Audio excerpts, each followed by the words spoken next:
dan Mbak Nini bisa melihat dengan jelas bahwa sosok itu berwujud laki-laki memakai kemeja lengan pendek.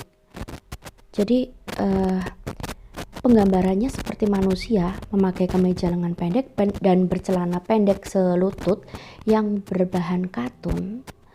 Tapi yang menakutkan Mbak Nini adalah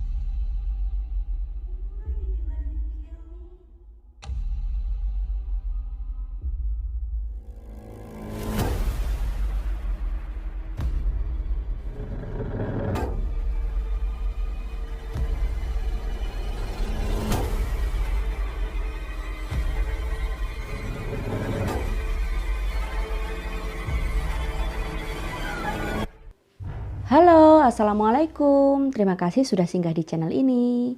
Seperti biasa, di Ngobrol Seram, aku selalu membawakan kisah horor nyata kiriman dari para kontributor. Nah, di episode kali ini, aku akan membawakan dua buah cerita.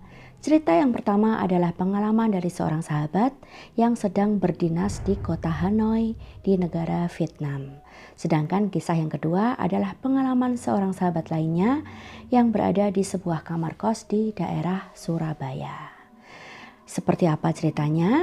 Sebelum kita lanjut ke ceritanya, mohon dukungannya untuk channel ini dengan cara memberikan like, men-share, serta men-subscribe supaya aku makin bersemangat untuk membuat konten-konten selanjutnya. Nah, tanpa berlama-lama lagi, kita langsung ke kisah yang pertama. Ini dia.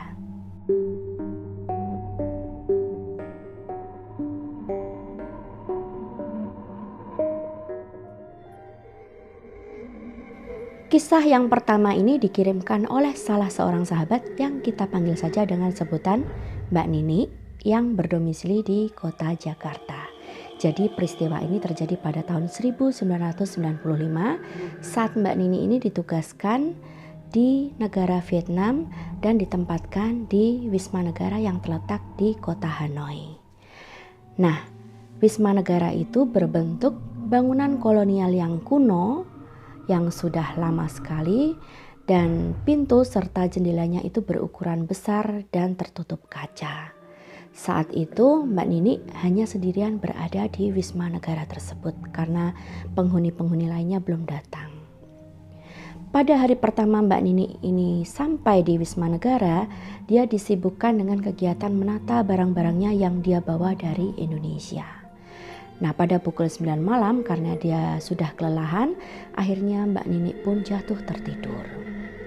Tak berapa lama saat dia sudah tertidur, tiba-tiba dia dikejutkan oleh suara seperti jendela yang dibuka lalu dibanting dengan keras. Mbak Nini pun terkejut dan bangun. Spontan dia melihat ke arah jendela yang ternyata masih tertutup dan bahkan terkunci. Dia sempat bingung. Ini jendela mana yang terbuka dan menutup sampai begitu keras? Apakah kena angin atau memang ada orang yang membuka dan membantingnya? Akhirnya Mbak Nini ini pun karena tidak melihat jendela di kamarnya terbuka, ia pun pergi ke kamar lain, ada beberapa kamar di sana, dan memeriksanya satu persatu yang ternyata jendela-jendela di kamar lainnya pun masih tertutup dan terkunci. Akhirnya karena kebingungan, Mbak Nini pun kembali ke kamarnya dan berusaha untuk tidur kembali. Tapi baru beberapa saat dia mencoba tidur, suara jendela yang terbuka dan terbanting itu terdengar lagi hingga berkali-kali. Dan setiap kali Mbak Nini ini mengecek, bahkan sampai keluar ke halaman Wisma Negara tersebut dan berkeliling ke bagian samping pun ternyata memang tidak ada jendela yang terbuka. Kejadian itu dalam semalam berlangsung selama 4 kali dan Mbak Nini yang sudah sangat lelah karena perjalanan panjang dari Indonesia belum lagi menata barangnya, akhirnya dengan setengah berteriak dia pun berkata, "Tolong hari ini aku mau istirahat, aku tidak mengganggu. Kalau kalian mau berkenalan, aku sudah cukup tahu bahwa kalian memang ada di sini. Ya sudah, sekarang izinkan aku untuk tidur." Nah, entah kebetulan atau memang ada makhluk yang mendengar perkataan Mbak Nini itu, tiba-tiba saja suasana hening dan tidak ada suara lagi. Akhirnya setelah itu pun Mbak Nini bisa lanjut tidur dan besoknya bangun untuk beraktivitas sesuai dengan pekerjaannya. Itu kejadian di malam pertama Mbak Nini tinggal di Wisma Negara itu. Beberapa hari pun berlalu dan Mbak Nini disibukkan dengan pekerjaannya di kota Hanoi tersebut. Jadi kejadian pertama kali saat dia baru menginjak di Wisma Negara itu akhirnya terlupakan begitu saja karena ia merasa itu hanya perkenalan dan dia berdoa semoga selanjutnya tidak terjadi apa-apa lagi. Tapi ternyata teror itu tidak berhenti sampai situ saja. Beberapa hari kemudian, saat subuh seperti biasa Mbak Nini ini otomatis terbangun untuk menunaikan sholat subuh. Tapi saat dia membuka mata, Mbak Nini ini sangat terkejut karena ternyata di sebelahnya ada yang menemaninya tidur dalam posisi memunggungi dan menghadap ke dinding. Jadi hanya bagian punggung dari makhluk ini yang terlihat oleh Mbak Nini.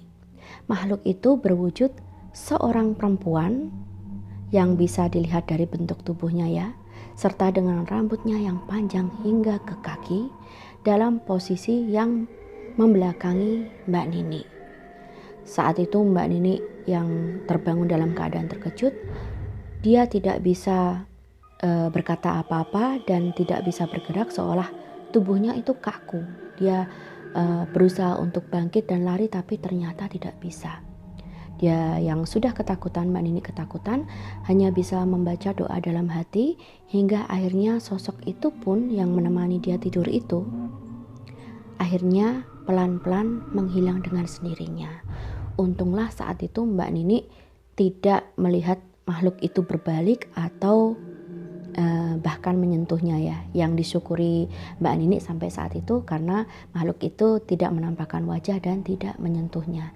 Tapi kejadian itu cukup membuat Mbak Nini heran karena apa yang dia kira teror itu sudah berakhir di saat malam pertama, ternyata beberapa hari kemudian masih berlanjut.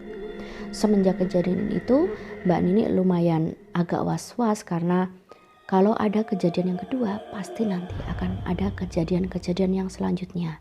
Nah, semenjak itu Mbak Nini pun mulai bersikap waspada. Di tahun 1995 itu ternyata keadaan kota Hanoi tidak semaju sekarang. Jadi pada saat itu, saat Mbak Nini tinggal di sana, di sekitar area Wisma Negara itu sering terjadi pemadaman listrik atau mati listrik. Nah, karena kejadian itu terlalu sering terjadi, akhirnya Mbak Nini ini pun berinisiatif untuk menyediakan lilin agar sewaktu-waktu listrik mati, dia selalu ada penerangan cadangan. Nah, seperti malam itu juga, listrik sudah padam sejak siang harinya dan tidak menyala sampai waktunya gelap, dan waktunya Mbak Nini ini tidur pun listrik masih belum menyala. Akhirnya saat menjelang tidur, Mbak Nini ini menghidupkan 2 batang lilin ditaruh di atas meja di dalam kamarnya. Nah, dengan pencahayaan remang-remang itu, Mbak Nini pun mencoba untuk tidur. Saat itu suasananya atau hawanya begitu panas ya, karena tidak ada AC atau kipas angin pun tidak bisa dihidupkan waktu itu karena memang tidak ada aliran listrik. Akhirnya Mbak Nini ini pun membuka jendela kamarnya sedikit agar ada sirkulasi angin dari luar sehingga suhu di dalam kamarnya sedikit sejuk. Nah, setelah melakukan itu Mbak Nini pun tidur, tapi entah pada pukul berapa tiba-tiba dalam keremangan kamar ini Mbak Nini merasakan ada sosok yang masuk melalui jendela kamarnya yang sedikit terbuka. Nah, saat Mbak Nini ini membuka mata, dia melihat ada bayangan hitam yang melesat masuk melalui jendela kamarnya itu tadi. Saat itu Mbak Nini terpaku dan beku, dia tidur dalam posisi telentang dan matanya memandang ke arah sosok tersebut, dan sosok tersebut mendekati Mbak Nini dan duduk dalam posisi membuka pahanya ya di antara tubuh Mbak Nini. Jadi sosok itu seperti duduk di atas tubuh Mbak Nini, dan Mbak Nini bisa melihat dengan jelas bahwa sosok itu berwujud laki-laki memakai kemeja lengan pendek. Jadi penggambarannya seperti manusia memakai kemeja lengan pendek dan bercelana pendek selutut yang berbahan katun. Tapi yang menakutkan Mbak Nini adalah makhluk itu berkepala anjing. Jadi kepalanya itu bukan kepala manusia, tapi kepala anjing dengan mata yang merah, serta di sela-sela taringnya itu air liurnya menetes-netes dengan lidahnya yang menjulur-julur, persis seperti anjing yang sedang berusaha untuk mencari mangsa. Nah, dengan posisi makhluk itu yang berada di atas tubuh Mbak Nini ini terasa seperti lumpuh. Dia tidak bisa bergerak, tidak bisa memalingkan kepala, tidak bisa memejamkan mata, dan apalagi dia tidak bisa berteriak. Nah, wajah makhluk itu yang berbentuk anjing itu, moncongnya semakin mendekat ke wajahnya Mbak Nini tadi. Mbak Nini yang sudah hampir pingsan karena ketakutan, dia berusaha untuk melafalkan ayat kursi, melafalkan doa-doa, tapi ternyata lidahnya ini tidak bisa digerakkan alias keluh. Entah mengapa Mbak Nini ini meskipun tidak bisa mengucapkan kata itu dan tidak bisa berteriak, di dalam hatinya Mbak Nini ini terus berusaha untuk membaca ayat-ayat kursi dan doa-doa, hingga akhirnya perlahan Mbak Nini ini bisa menggerakkan telapak tangannya. Jadi di keseluruhan tubuhnya yang lumpuh ini ternyata hanya telapak tangannya yang bisa digerakkan. Dengan pelan Mbak Nini ini mengangkat telapak tangan kanannya dan dia seolah-olah mendapatkan bisikan untuk menulis lafal Allah di depan lidah makhluk itu. Dengan pelan-pelan dia memaksakan diri, Mbak Nini, dia menggambarkan lafal Allah di lidah makhluk tersebut. Nah, setelah dia melakukan hal itu, tiba-tiba makhluk itu seperti meraung keras, seperti marah, dan mundur ke belakang, dan tiba-tiba menghilang. Setelah makhluk itu menghilang, barulah Mbak Nini ini bisa lepas dari kelumpuhannya, bisa bangkit duduk, dan dia pun malam itu menangis ya karena ketakutan. Tidak ada yang bisa dimintai tolong dan dia sendirian.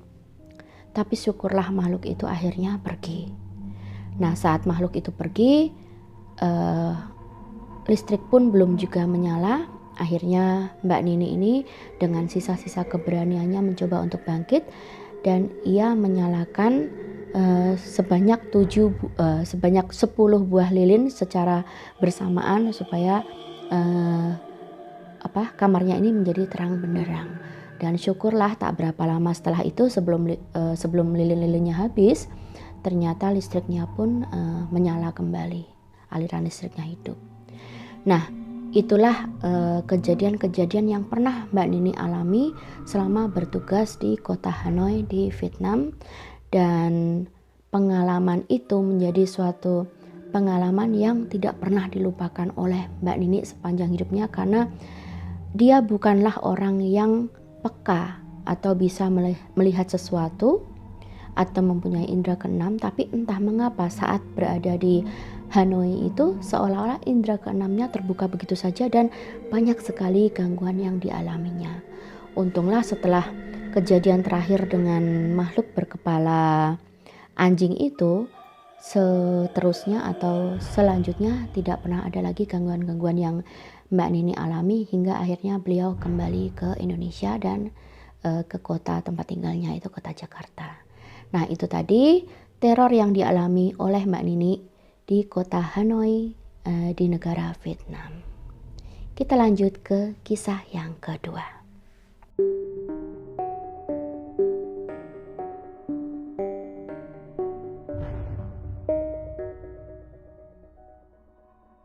Cerita yang kedua ini dikirimkan oleh salah seorang sahabat, yaitu Mbak Astri Herrera yang berdomisili di kota Kediri.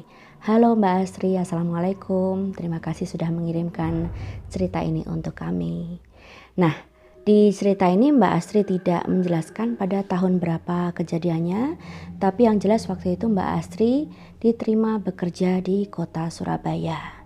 Nah, dari Kediri ke Surabaya saat itu untuk pertama kalinya Mbak Astri ke Surabaya dan belum paham tentang situasi dan area di kota tersebut.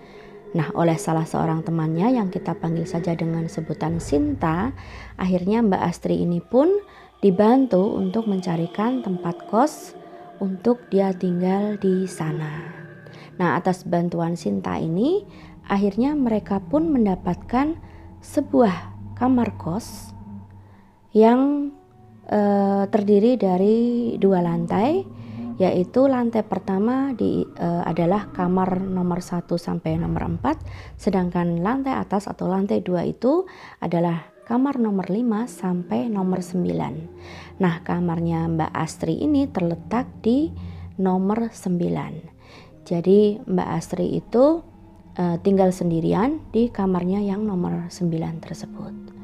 Saat Mbak Astri ini baru masuk ke sana, akhirnya dia pun menyadari bahwa hampir semua penghuni kos itu adalah para pekerja seks komersial yang bekerja di salah satu pusat prostitusi terbesar yang terletak di kota Surabaya waktu itu ya.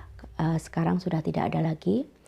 Jadi karena waktu itu mayoritas teman-temannya Mbak Astri Herrera yang tinggal di tempat kos itu adalah pekerja seks komersial dan hanya Mbak Astri yang bukan pekerja seks komersial, akhirnya karena rikuh Mbak Astri pun meminta kakaknya untuk datang dan menemaninya tinggal di tempat kos tersebut.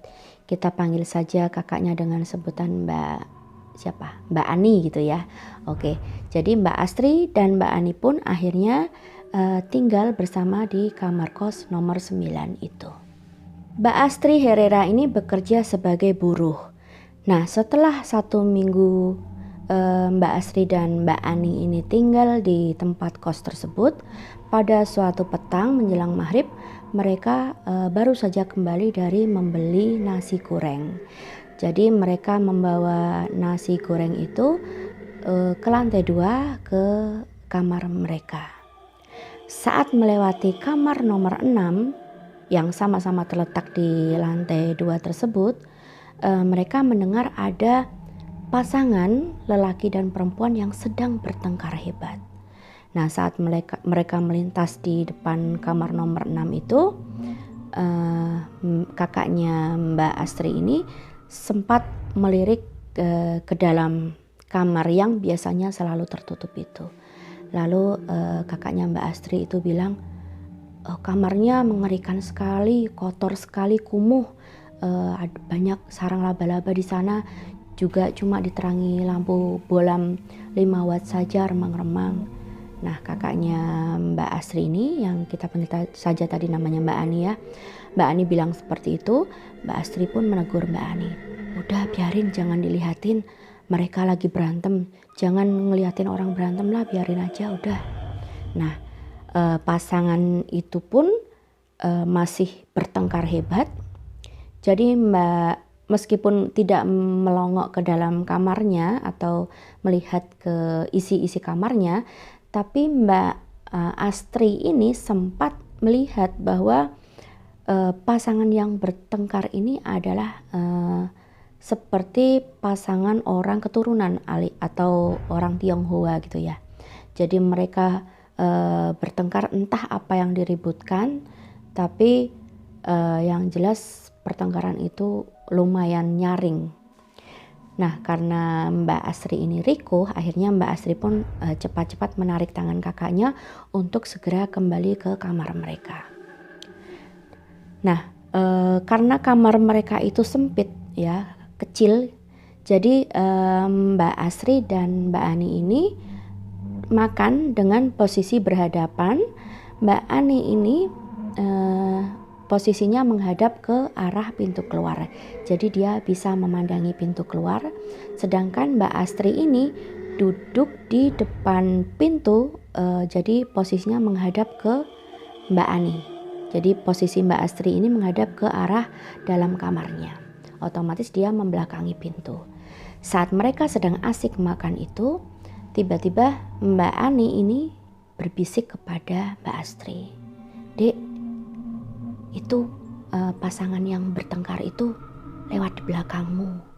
Nah, karena Mbak Ani berbisik seperti itu, Mbak Astri pun sebenarnya dia ingin sekali menoleh ke belakang, tapi dia merasa itu hal yang tidak sopan ya, tidak pantas. Dia cuma melirik sekilas melalui bahunya, dan dia memang melihat bahwa pasangan itu melintas ke di belakang dia.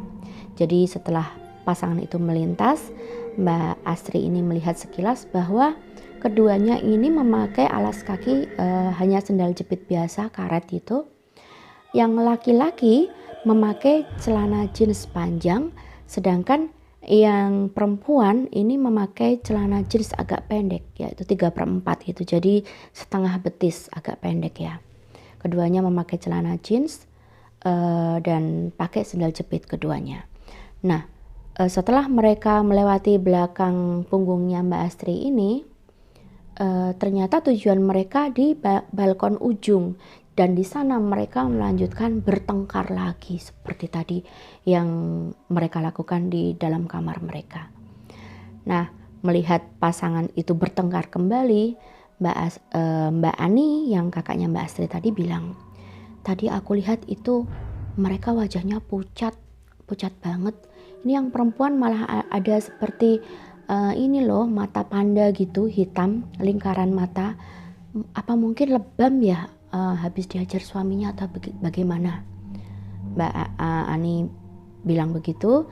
Mbak Astri, "Udahlah, nggak usah diomongin, itu udah urusan mereka, urusan rumah tangga mereka. Ayo kita lanjut makan saja."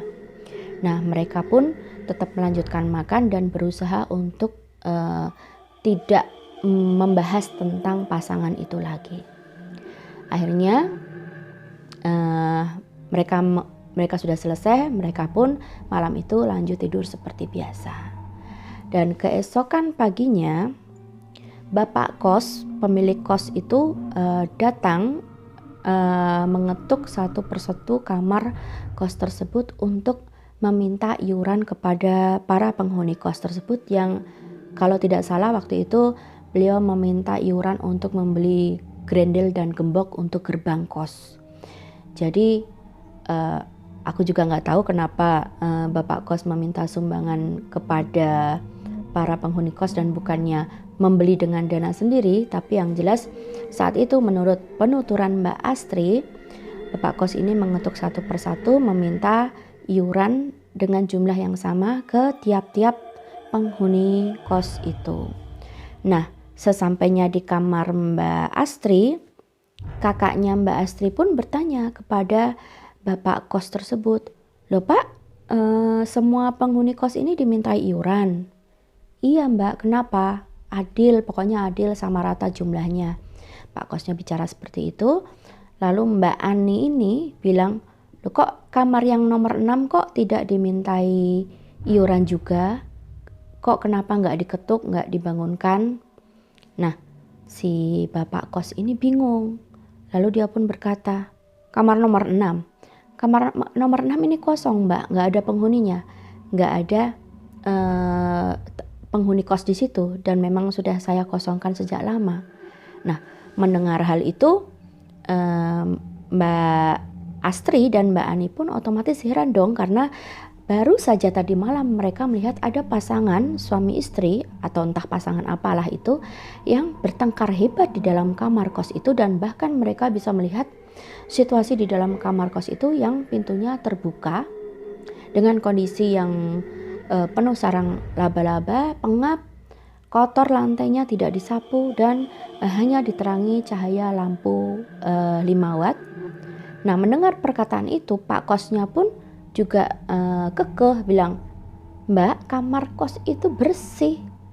Sebelum saya kosongkan itu kamar kos ini dalam keadaan bersih, nggak ada itu sarang laba-laba, nggak ada yang namanya lantai kotor atau kumuh bau pengap atau lampu 5 watt remang-remang. Kamar itu bersih kok, terang, lampunya berfungsi normal. Nah, karena mereka sama-sama kekeh dengan pendiriannya, akhirnya Pak Kos pun membuka kamar nomor 6 itu.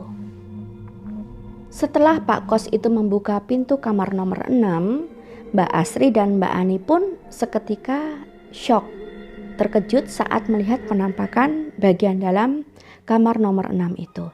Ternyata kamar nomor 6 itu begitu bersih, terawat, tempat tidurnya rapi, ruangannya terang dan tidak ada bau apek. Seolah-olah kamar itu meskipun kosong tapi selalu dibersihkan secara rutin. Akhirnya Bapak Kos itu pun bercerita bahwa memang dulunya di kamar ini pernah ditempati oleh pasangan, entah itu suami istri atau pasangan apa. Yang jelas memang mereka selalu bertengkar hebat, sering bertengkar hebat di dalam kamar kos itu.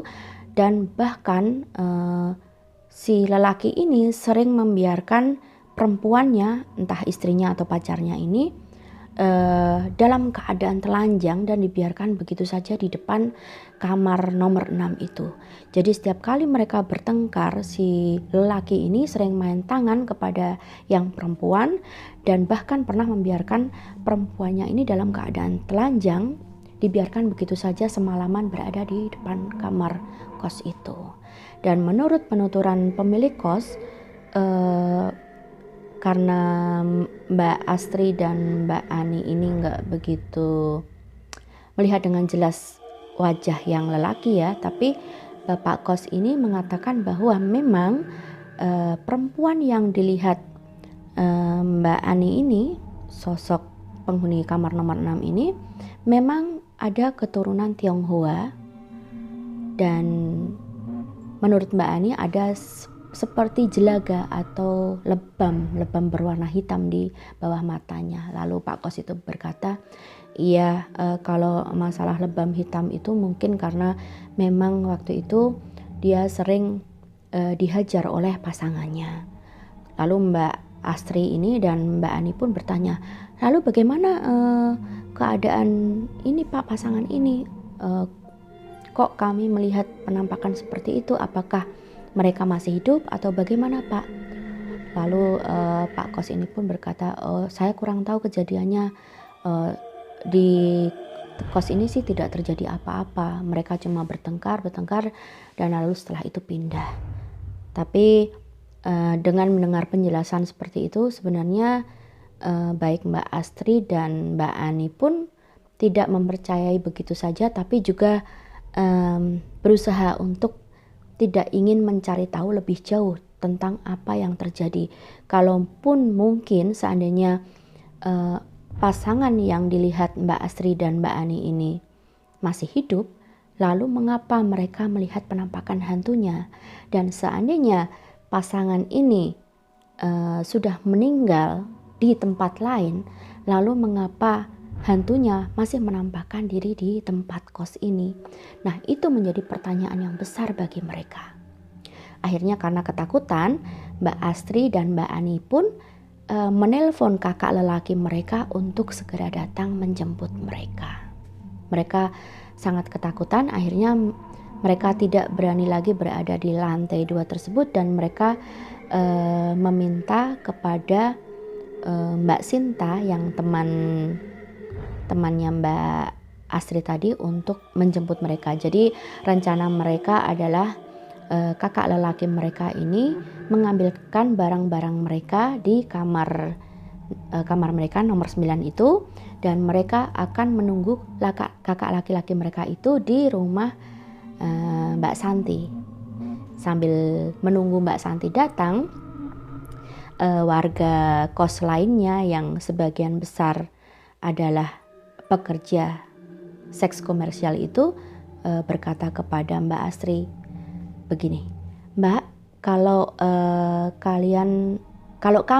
kami dilihatin penampakan seperti itu, biasanya tidak kami usir atau kami pergi, itu bukan Mbak, kami akan malah memberinya sesaji atau memberikan persembahan gitu agar mereka membantu usaha kami, kelancaran usaha kami. Dan mereka berkata seperti itu seolah-olah sebagai bahan penglaris atau pemikat gitu ya.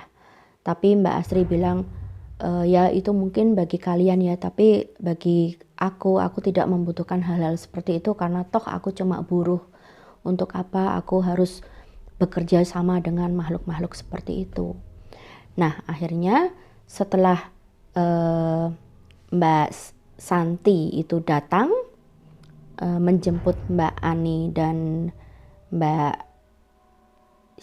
Astri, mereka pun pindah ke rumah Mbak Santi untuk sementara waktu sambil menunggu kakak lelaki mereka mengambilkan barang-barang mereka karena mereka tidak berani lagi kembali ke kamar mereka yang di lantai 2 tersebut dan harus melalui kamar nomor 6 itu.